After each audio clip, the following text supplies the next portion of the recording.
Bite your tongue! I just wanted to... Your voice makes me sick. Brooke Whitmore didn't even look up from her phone. Every time you open your mouth, the whole room smells like poverty. Maya Sullivan stood still, sheet music trembling in her hands. Talent scholarship? Brooke's eyes scanned her head to toe like something stuck to her shoe. You're just a filthy dog. From the garbage dump. Laughter from the second row. Someone whispered. She's not wrong. You think you can stand with us just because you got a scholarship we gave you. Maya's fingers curled around the paper until it crumpled. 19 years old, 400 miles from home, wearing shoes her mother had stitched together twice. But they didn't know that the black girl they despised today would rewrite the history of music.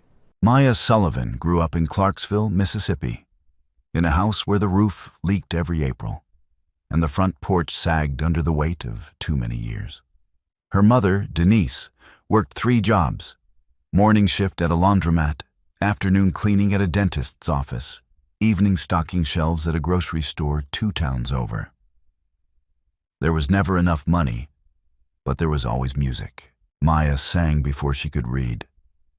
Hymns at the Greater Hope Baptist Church every Sunday, where the congregation closed their eyes and swayed when her voice filled the room.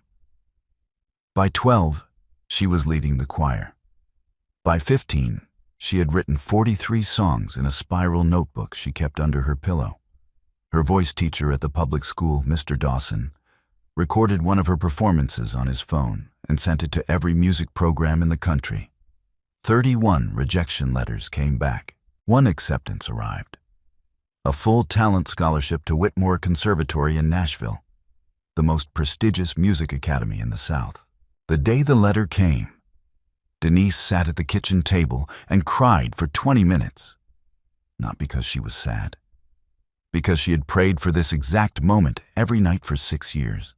Whitmore Conservatory was nothing like Clarksville. The campus stretched across 40 acres of manicured lawns and limestone buildings with stained glass windows. Students arrived in black SUVs driven by private chauffeurs. They carried instrument cases that cost more than Denise made in a year. The dormitory rooms had heated floors and espresso machines. Maya arrived on a Greyhound bus with 1 suitcase and a plastic bag from Walmart. The first week was a masterclass in isolation. In music theory, a girl named Tiffany Cole looked at Maya's second-hand textbook and whispered to her friend, "Is that from a thrift store?" In vocal ensemble, the director assigned parts: soprano, alto, mezzo, and skipped Maya's name entirely. When Maya raised her hand, the director said, "We'll find something for you later." Later never came.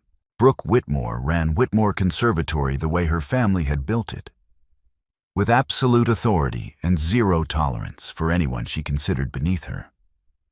Her great-grandfather founded the school in 1923. Her father, Gerald Whitmore, sat on the board. Her mother donated a new performance wing every 5 years.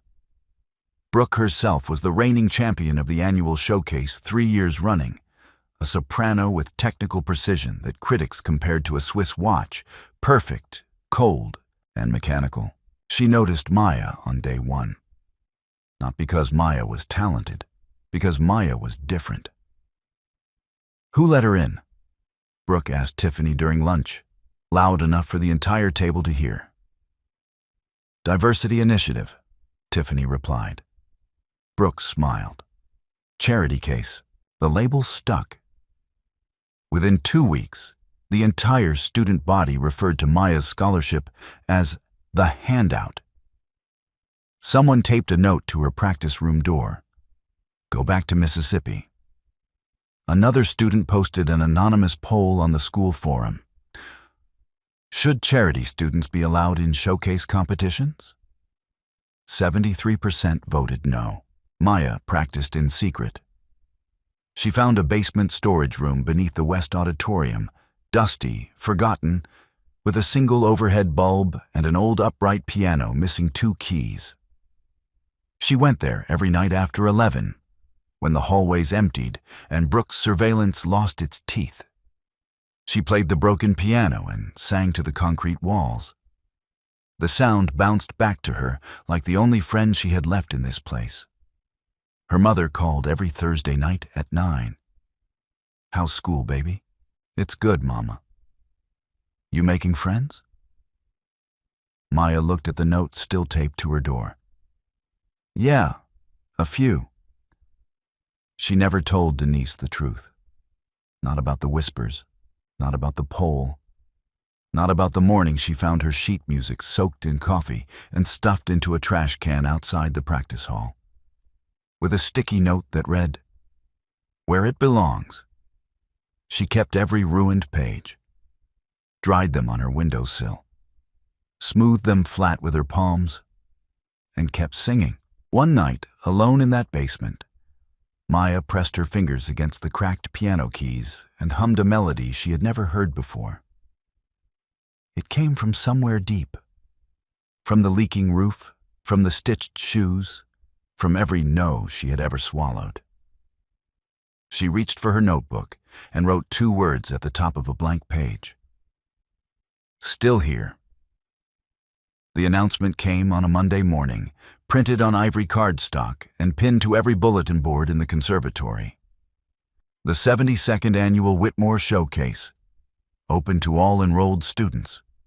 Grand prize, a recording contract with Atlantic Ridge Records. Auditions begin in 3 weeks. The hallway erupted. Students crowded around the boards, phones out, texting, calling their parents. This was the moment every Whitmore student waited for. The one competition that could turn a student into a professional artist overnight. Atlantic Ridge had launched 6 Grammy winners in the last decade. 1 performance, 1 contract, 1 shot at everything. Brooke Whitmore read the flyer once and smiled. She turned to Tiffany Cole and said, loud enough for the crowd to hear, "I wonder who they'll name the trophy after this year?" Oh wait, they already did. 4 years running. Nobody argued. Nobody even tried. Brooke had won the showcase every year since she was a freshman. Her performances were technically flawless. Her family's name was literally carved into the stage. The idea that anyone could beat her wasn't just unlikely, it was unthinkable. Maya saw the flyer during her lunch break. She stood alone at the far end of the hallway, reading every word twice. A recording contract, a real studio, a chance to be heard beyond the basement walls, a chance to prove that the girl from Clarksville belonged on a stage, not underneath one. Her heart hammered. Her palms went slick. She pulled out her phone and opened the registration form. Her thumb hovered over the submit button for 11 seconds. She pressed it. By the end of the day, the registration list was posted outside the dean's office. 41 names. Brooke Whitmore sat at the top in bold letters. Maya Sullivan sat at the bottom. Brooke found the list at 4:15. Her finger traced down the names until it stopped. She read it again. Then she laughed, a short, sharp sound that bounced off the marble floor. Is this a joke? She looked at Tiffany. The charity case thinks she can compete? Tiffany glanced down the hall where Maya was walking, backpack slung over one shoulder, earbuds in, head down. Maybe she doesn't know how this works, Tiffany said. Brooke's smile disappeared. Then I'll teach her. The next morning, Maya found her registration confirmation crumpled and shoved under her dorm room door. Someone had written across it in red marker, "Withdraw now. Save yourself the embarrassment." She sat on the edge of her bed and stared at it for a long time. At 9:13 that night, she called her mother. "Mama, I think I made a mistake." Denise was quiet for a moment. Maya could hear the grocery store intercom in the background, the beep of a scanner, the hum of fluorescent lights. What kind of mistake? I signed up for the big competition, the one with the recording contract. Maya's voice cracked. But I don't think I should have. These people, they've been training since they were 5. They have coaches. They have connections. I have nothing. You have a voice, baby. That's not enough here. Denise set something down. The background noise faded, like she had stepped into a back room. When she spoke again, her tone was different, lower, steadier, like she was pulling something up from a very deep place. Let me tell you something about your grandmother. Rose Sullivan sang in the Greater Hope Choir for 31 years. She had a voice that could make grown men cry on Easter Sunday. In 1968, a man from a record label drove down to Clarksville to hear her sing. He offered her a contract right there in the church parking lot. Maya had never heard this story. She turned it down. You know why? Because a white woman at the post office told her that black voices didn't belong on the radio. And your grandmother believed her. She believed that woman over her own God-given gift. She never sang outside that church again. The line went quiet. Don't you dare let some rich girl with a last name on a building do to you what that woman did to your grandmother. You hear me? Maya hung up the phone. She sat in the dark for 10 minutes. Then she walked down to the basement, sat at the broken piano, and opened her notebook to the page where she had written, "Still here." She played the opening chord. And this time, her hands didn't shake. The preliminary round of the 72nd Annual Whitmore Showcase took place on a Friday evening in October, inside the Gerald Whitmore Performance Hall, a 1,200-seat auditorium with velvet curtains, gold leaf molding, and acoustics designed by the same engineer who built Carnegie Hall's rehearsal rooms. Every seat was filled. Faculty, alumni, donors, local press, and a row of industry judges from Atlantic Ridge Records sat in the front. Clipboards balanced on crossed legs. 41 contestants had entered. After 3 weeks of cuts, 16 remained. Tonight, 8 would perform. Next week, the other 8. The top 5 from each night would advance to the finale. Brooke Whitmore was scheduled 3rd. Maya Sullivan was scheduled last. Backstage smelled like hairspray and nervous sweat. Contestants paced in front of mirrors, mouthing lyrics, adjusting earpieces, stretching their vocal cords with quiet scales. A girl from the opera program threw up in a trash can near the stage door. Nobody acknowledged it. This was Whitmore. Weakness was private. Maya sat alone in the far corner, her notebook open on her lap. She wasn't reading the lyrics. She had memorized them weeks ago. She was looking at the first page, the one that still had a coffee stain from when someone had thrown her sheet music in the trash. She had dried it on her windowsill. The ink had bled, but the words were still there. Still here. The first 2 performers were solid. Technical, clean, forgettable. Polite applause. The judges wrote notes without looking up. Then Brooke took the stage. She wore a white gown that caught the light like liquid silver. Her hair was pinned in a flawless chignon. She stood at center stage with the stillness of someone who had been born there, raised there, and fully expected to die there. The front row shifted in their seats. Gerald Whitmore, her father, sat 3 rows back with his hands clasped, watching his daughter the way a king watches a coronation. The orchestra began. Brooke opened her mouth and delivered a Puccini aria, O mio babbino caro, with the precision of a diamond cutter. Every note landed exactly where it was supposed to. Every breath was measured. Every crescendo peaked at the mathematically optimal moment. Her voice was beautiful the way a marble statue is beautiful. Cold, flawless, untouchable. The audience watched the way you watch a surgeon operate. Impressed, respectful, and completely detached. When she finished, the applause was immediate and loud. Standing ovation from the donor row. Gerald Whitmore nodded once, the smallest possible gesture of approval. Brooke curtsied, smiled, and walked off stage without a single bead of sweat on her forehead. The judges gave her a 9.4 out of 10, the highest score of the night so far. Brooke sat in the wings and crossed her legs. She didn't watch the next 4 performers. She didn't need to. Contestant number 5, a pianist who sang jazz standards, 7.8. Number 6, a cellist who attempted a crossover pop ballad, 8.1.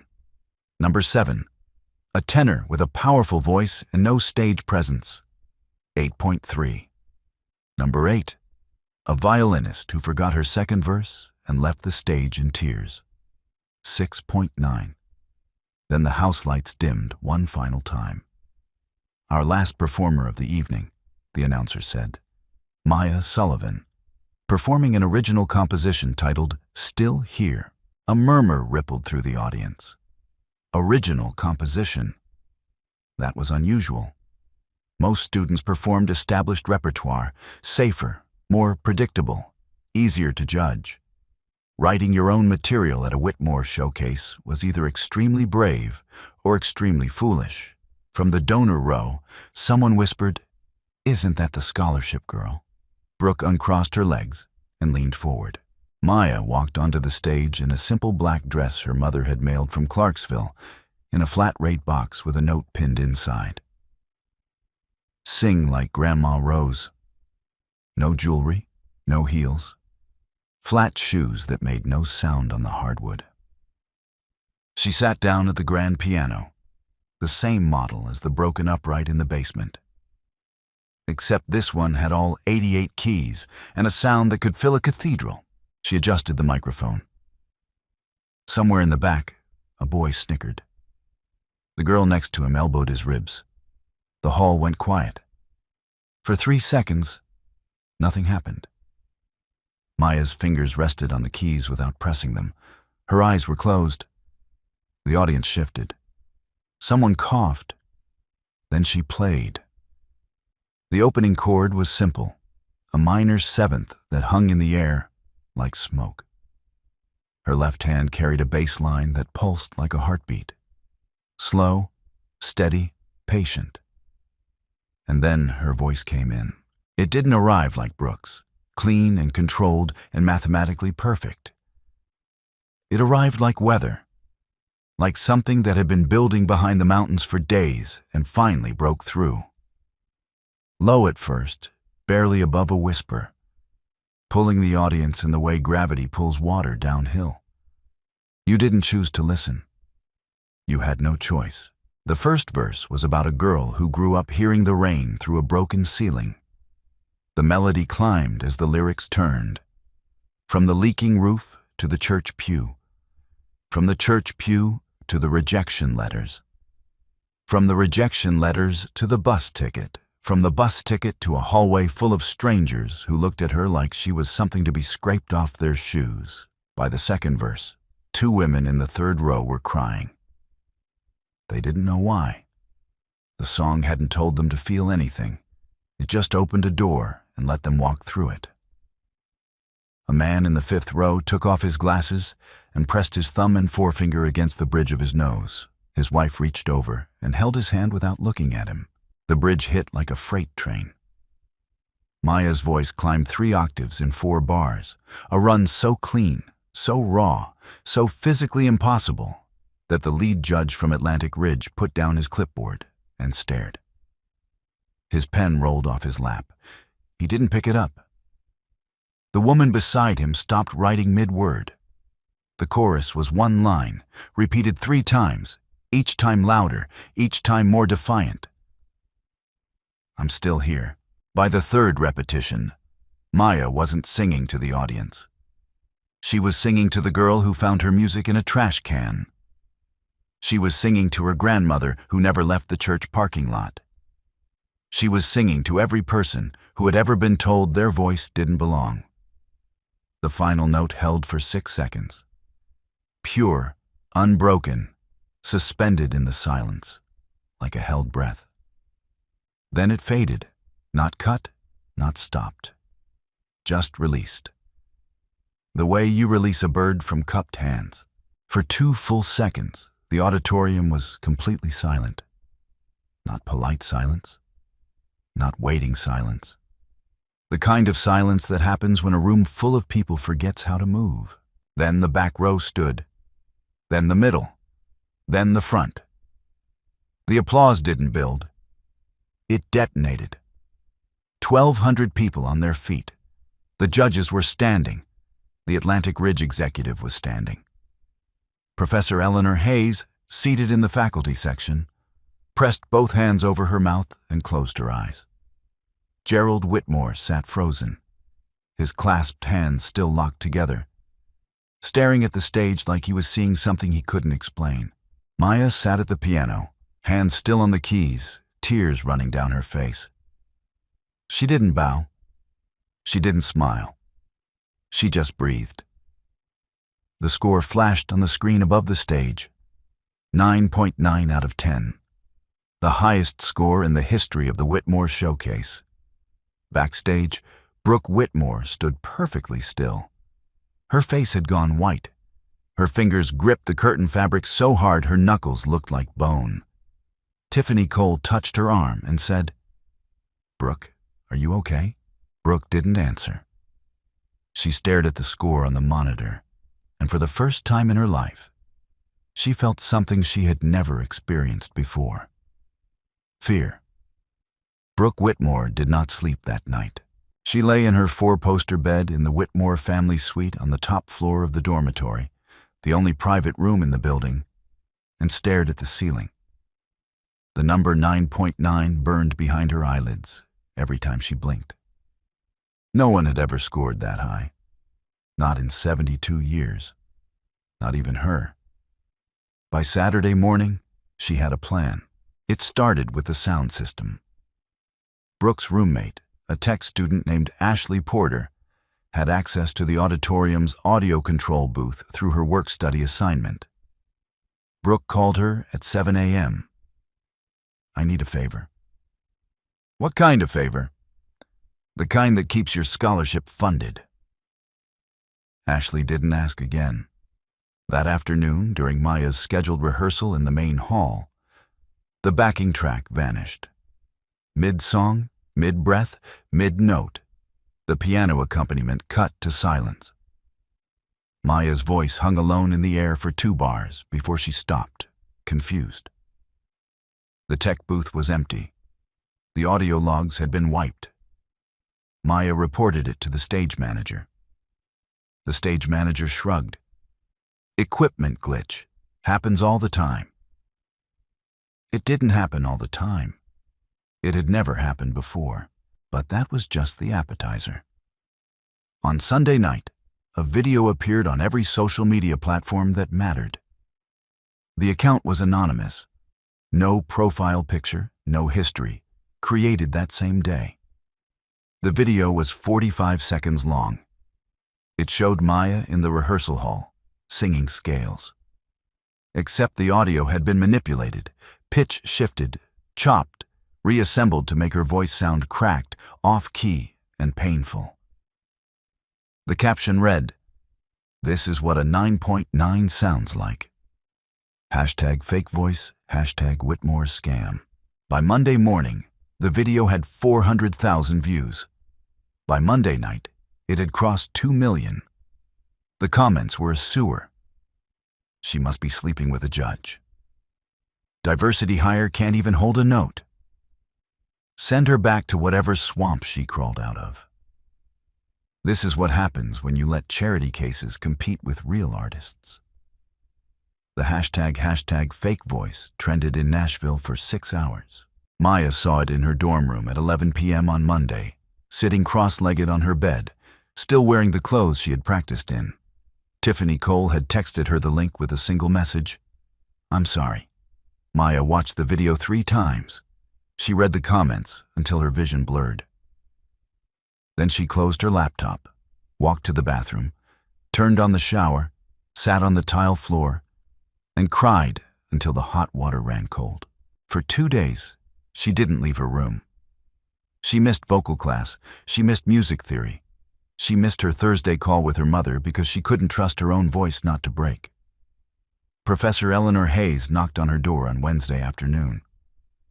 "Maya, I know what happened, and I know it wasn't a glitch." Maya opened the door. Her eyes were swollen. Her notebook sat on the desk, closed for the first time in weeks. "The video is doctored," Hayes said.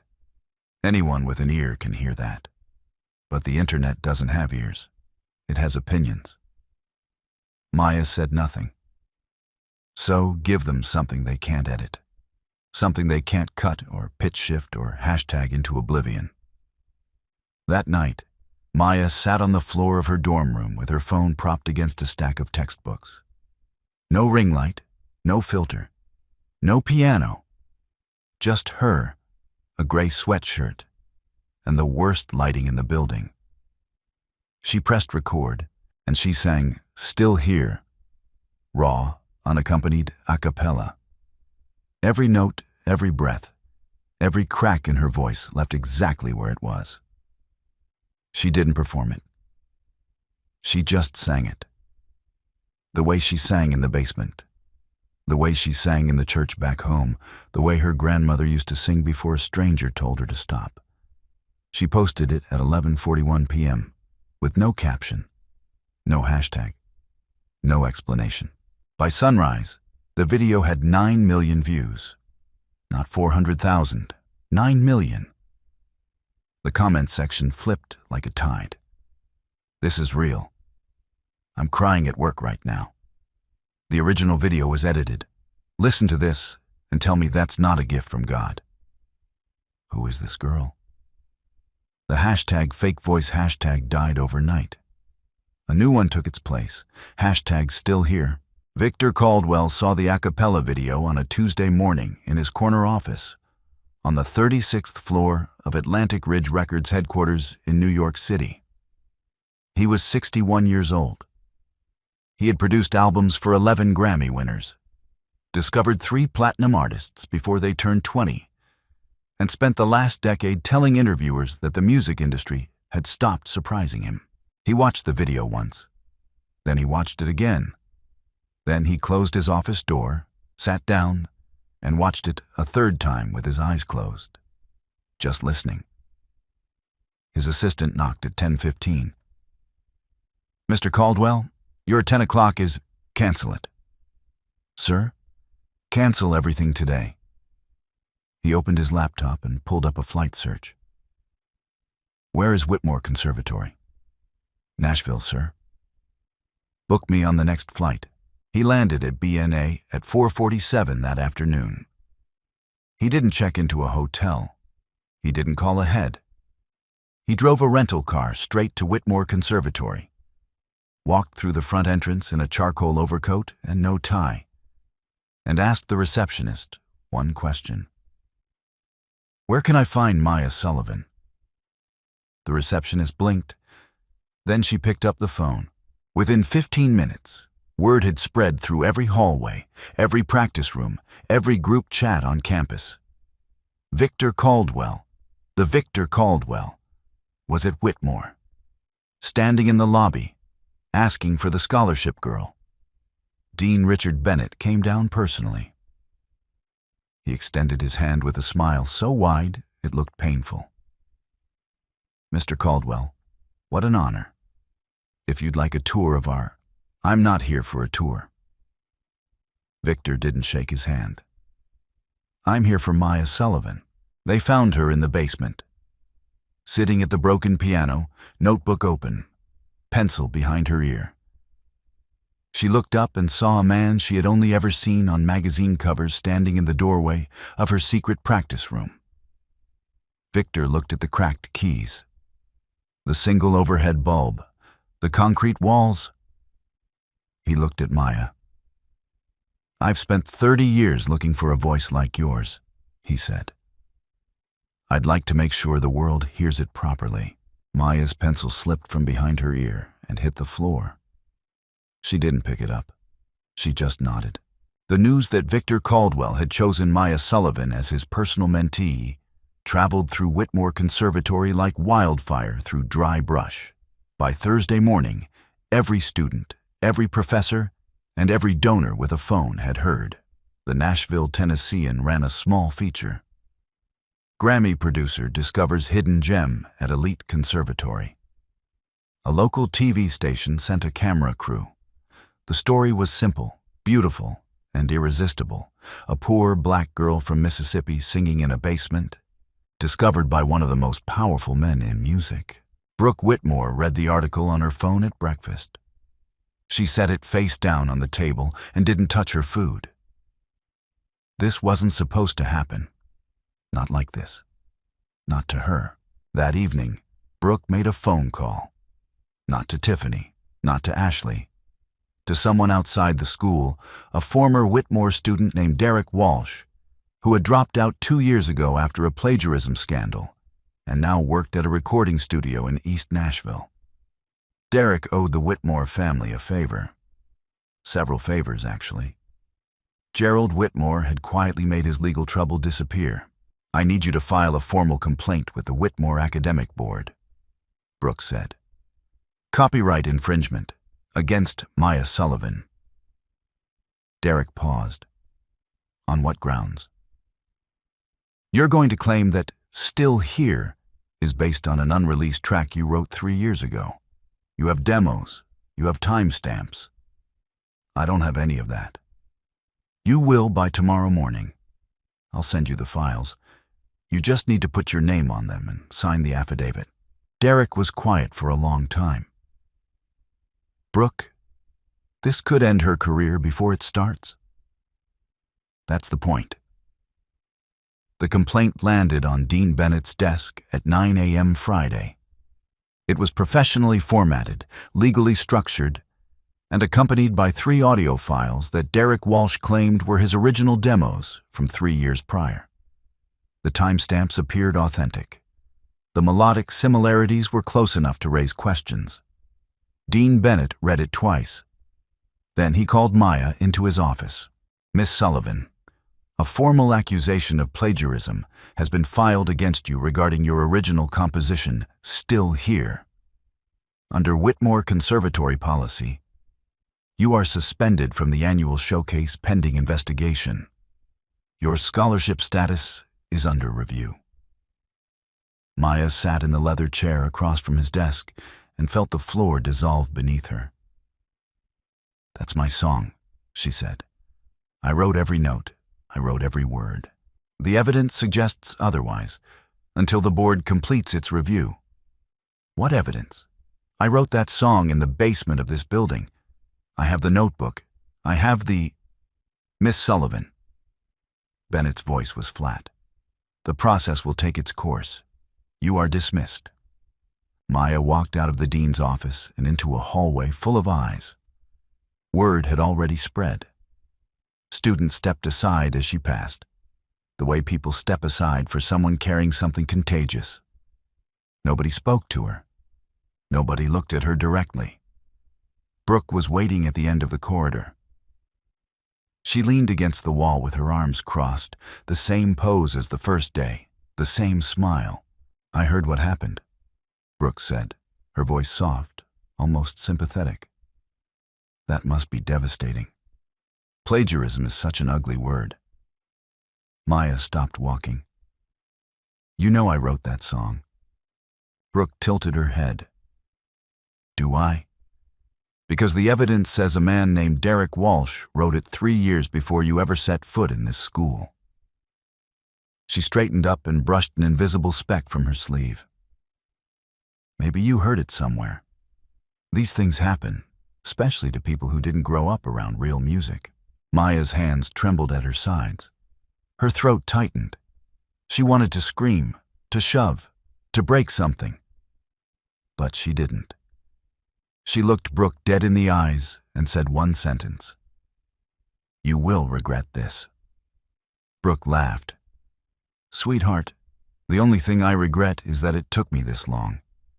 She turned and walked away, heels clicking on marble, the sound echoing through the empty hallway like a countdown. That night, Maya sat on her dorm room floor with her phone in her hands. She had 17 missed calls from her mother. She couldn't answer, not yet. Not until she had something to say, besides, "They're taking everything from me." She opened her laptop and typed one message to Victor Caldwell. "They're saying I stole my own song. I need help." Victor replied in 4 minutes. "Don't say another word to anyone. I'm sending someone. Tonight." The someone Victor sent was a woman named Catherine Cole, no relation to Tiffany. A music copyright attorney from New York who had won 11 intellectual property cases in the last 5 years, including one that made it to the Supreme Court. She arrived at Whitmore Conservatory at 8 a.m. Saturday morning in a black town car, carrying a leather briefcase and a look that made the receptionist sit up straight. "I need access to your audio archives, your security camera footage from the West Auditorium basement, and every document related to the plagiarism complaint filed against Maya Sullivan," Catherine said. "You have 1 hour to comply before I file a federal subpoena." Dean Bennett complied in 43 minutes. The investigation moved fast. Catherine's team pulled metadata from every audio file Derek Walsh had submitted. The results were immediate and damning. The 3 original demos Walsh claimed he had recorded 3 years ago had been created 72 hours before the complaint was filed. The software timestamps were embedded in the file headers, uneditable, unalterable, and absolutely fatal to his story. But Catherine didn't stop there. She pulled the security camera footage from the West Auditorium basement, the room Maya had been practicing in for months. The footage showed Maya at the piano, night after night, composing. October 3rd, she played the opening chord for the first time. October 7th, she sang the first verse into her phone as a voice memo. October 12th, she wrote the bridge on a napkin and taped it to the piano. The timeline was airtight. The song was hers. Every note, every word, every breath. Professor Eleanor Hayes provided the final piece. She had been quietly recording Maya's practice sessions for her own research on vocal development, with Maya's written consent, since the second week of the semester. 14 recordings, time-stamped, stored on the university's secure server. The earliest was dated September 19th. Derek Walsh's original demos were dated 3 years ago, but created on November 2nd. 6 weeks after Maya had already written the song. The evidence wasn't just strong, it was overwhelming. But the real turning point came from inside Brooke's own circle. Tiffany Cole had been quiet since the night she texted Maya the link to the hashtag fake voice video. She had watched the sabotage unfold from the inside, the sound system hack, the doctored video, the fake plagiarism claim, and said nothing. She had laughed when Brooke laughed. She had looked away when Maya walked past. She had kept her mouth shut because keeping her mouth shut was how you survived at Whitmore when your last name wasn't carved into anything. But on Sunday afternoon, Tiffany walked into Catherine Cole's temporary office in the campus library and set her phone on the desk. "I have something you need to see." The phone contained 14 months of group chat messages between Brooke, Ashley Porter, and 3 other students. The messages documented everything: the plan to sabotage the sound system, the instructions to Ashley on how to access the audio booth, the link to the software Brooke used to Dr. Maya's rehearsal video, and the final nail, a message from Brooke to Derek Walsh, sent the night before the plagiarism complaint was filed. "I'll send you the files tonight. Just sign and submit. My father will take care of the rest." Catherine read every message. Then she looked at Tiffany. "Why now?"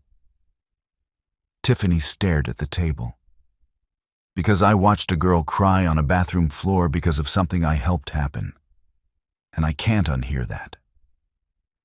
By Monday morning, Catherine presented the full body of evidence to Dean Bennett, the Whitmore Academic Board, and a representative from Atlantic Ridge Records. The plagiarism complaint was dismissed. Maya's suspension was lifted. Her showcase entry was reinstated. Dean Bennett called Maya into his office for the second time. This time, he stood when she entered. "Miss Sullivan, on behalf of Whitmore Conservatory, I owe you an apology. The complaint was fraudulent. Your composition is entirely original. You are cleared to perform in the finale." Maya looked at him for a long moment. She didn't smile. She didn't thank him. She just said, "When is it?" "This Saturday." Maya nodded once, turned, and walked out. She had 5 days to prepare for the most important performance of her life, and this time, everyone would be watching. Saturday arrived the way a storm arrives, slow at first, then all at once. The Gerald Whitmore Performance Hall had never been this full. Every seat taken. People standing along the back wall, local news cameras in the aisles. A music blog with 2 million followers was live streaming from the balcony. The story had spread far beyond Whitmore. The scholarship girl, the sabotage, the fake plagiarism claim, the a cappella video with 9 million views. Everyone wanted to see what would happen next. The finale had 5 contestants. 3 performed first, all strong, all technically impressive, all immediately forgotten. Brooke Whitmore was 4th. Maya Sullivan was last. Brooke walked onto the stage in a crimson gown, chin high, posture carved from marble. She didn't know that Catherine Cole was sitting in the 3rd row with a manila folder on her lap. She didn't know that Tiffany Cole was watching from the balcony, barely breathing. All Brooke knew was that she had to win. She performed a Verdi aria. Pace, pace, mio Dio. A piece about a woman begging God for peace. Technically, she was flawless. Every note controlled, every phrase sculpted. The high B-flat rang through the hall like a bell in a cathedral. But there was a tightness in her jaw, a strain behind her eyes. The audience could hear the skill, but they couldn't feel the soul. Like watching a beautiful painting behind glass. The judges gave her a 9.5. Strong applause, respectful. Brooke walked off stage with shaking hands hidden behind her back. Then the lights went down. A single spotlight appeared on center stage, illuminating the black grand piano. Our final performer, Maya Sullivan, performing her original composition, Still Here. The audience held their breath. Maya walked out in the same black dress, same flat shoes, no jewelry. She looked exactly like what she was, a 19-year-old girl from Clarksville, Mississippi, who had earned every step between that leaking roof and this stage. She sat down, placed her fingers on the keys. She didn't close her eyes this time. She looked straight into the darkness where the audience sat. And she played. The opening was different from the preliminaries. Slower, deeper. She had reworked the arrangement in the 5 days since her reinstatement. A lower register introduction that rumbled through the floor like distant thunder.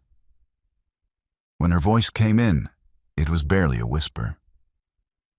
But it carried the way a candle carries light in a cave.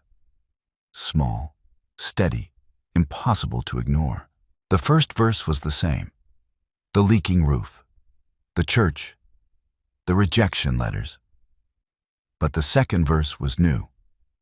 Written in those 2 days she spent locked in her dorm room while the internet called her a fraud.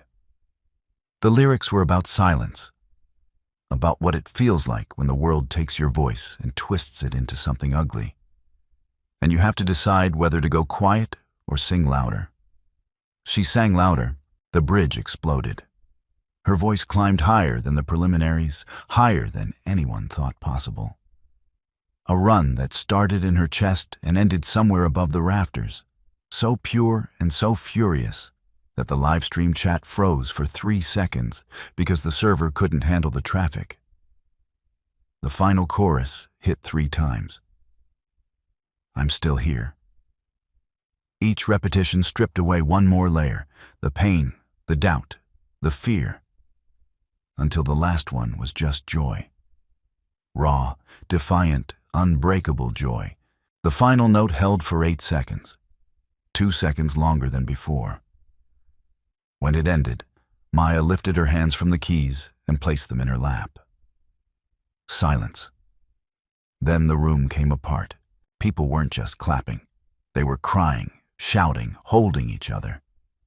The Atlantic Ridge executive was on his feet before the note even ended. Professor Hayes had tears streaming down both cheeks. Victor Caldwell sat in the second row, arms crossed, nodding once, the way a man nods when he has just been proven right about the most important bet of his career. The score appeared on the screen. 10.0. The first perfect score in 72 years of the Whitmore Showcase. Maya sat at the piano, tears falling onto the ivory keys. She looked up at the score, and for the first time since she arrived at Whitmore Conservatory, she smiled. Backstage, Brooke Whitmore watched the number on the monitor. Her crimson gown hung on her like a flag with no wind. Her lips moved, but no sound came out. It was over. The Monday after the showcase, the Whitmore Academic Board convened an emergency session behind closed doors. Catherine Cole presented her findings in a 37-minute presentation that left no room for interpretation. The metadata from Derek Walsh's audio files proved they were fabricated. The security camera footage from the basement showed Maya composing "Still Here" weeks before Walsh's supposed originals existed. Professor Hayes's time-stamped recordings confirmed every stage of the composition process. And Tiffany Cole's 14 months of group chat messages documented a coordinated campaign of harassment, sabotage, and fraud, orchestrated entirely by Brooke Whitmore. Dean Bennett sat at the head of the table with his hands folded, staring at a printed screenshot of Brooke's message to Derek Walsh. "I'll send you the files tonight. Just sign and submit. My father will take care of the rest." Gerald Whitmore was in the room. He didn't speak. He didn't defend his daughter. He sat in the corner with his jaw locked, watching his family's name crumble in real time. The board's decision was unanimous. Brooke Whitmore was expelled from Whitmore Conservatory, effective immediately. Her academic record was flagged with a disciplinary notation that would follow her to any institution she applied to. Ashley Porter received a 1-year suspension for her role in the sound system sabotage. Derek Walsh was referred to the Nashville District Attorney's Office for filing a fraudulent affidavit, a felony charge that carried up to 4 years in prison. But it was the judge's ruling 2 weeks later that made national news. Derek Walsh pleaded guilty to perjury and fraud in exchange for a reduced sentence. As part of his plea deal, he provided a full written statement detailing Brooke's involvement, the phone calls, the fabricated files, the promise of her father's protection. The statement was entered into public record. Brooke Whitmore was charged with conspiracy to commit fraud, filing a false report, and criminal harassment. Her attorney negotiated a plea deal: 18 months of community service, a $5,000 fine, and a permanent restraining order that barred her from contacting Maya Sullivan in any form. The Whitmore family quietly withdrew their name from the conservatory. The board voted to rename it the Nashville Conservatory of Music. Gerald Whitmore resigned from the board without a public statement. The performance wing his wife had donated was renamed the Eleanor Hayes Wing, after the professor who had spent a career being overlooked and had finally refused to look away. The Nashville Tennessean ran the story above the fold. Whitmore heiress expelled after fabricating plagiarism case against scholarship student. The article was shared 400,000 times in the first 24 hours. The comment section was a wall of support for Maya and outrage toward Brooke. Hashtag Still Here trended nationally for 3 days. Victor Caldwell moved fast. Within a week of the showcase finale, he signed Maya to a recording contract with Atlantic Ridge Records. The deal included full creative control, a clause that was almost unheard of for a debut artist. Victor insisted on it.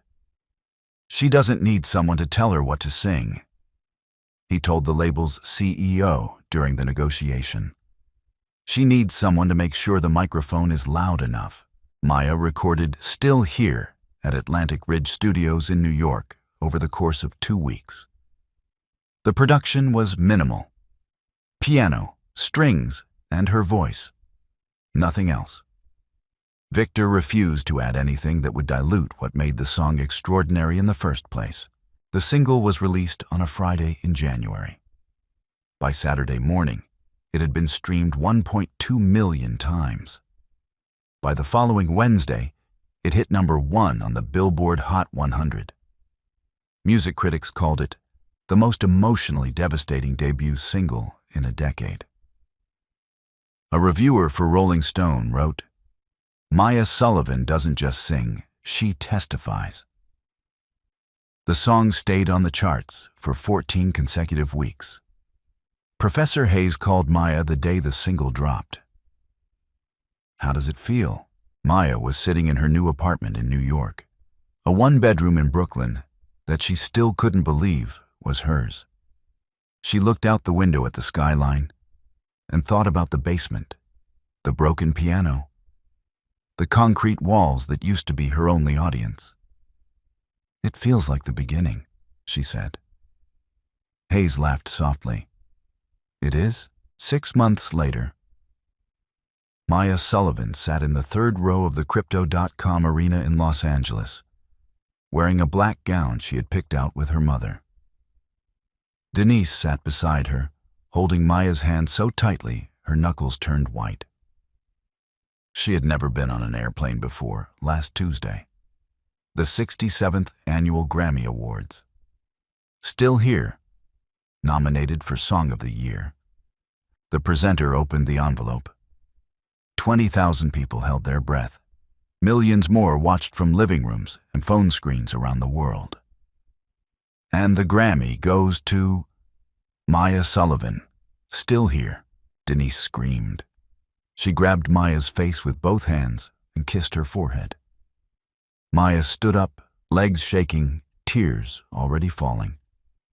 She walked to the stage in the same flat shoes she had worn at Whitmore, the ones her mother had stitched together twice. She had asked the stylist to leave them. They were part of the song. She held the golden gramophone in both hands and looked out at the crowd. The teleprompter scrolled her prepared speech. She didn't read it. "My grandmother sang in a church in Mississippi for 31 years, she said. A stranger told her that black voices didn't belong on the radio. She believed that stranger. She never sang again." Maya's voice cracked. She steadied herself. "Grandma Rose, this is for you. Your voice belongs everywhere." The arena erupted.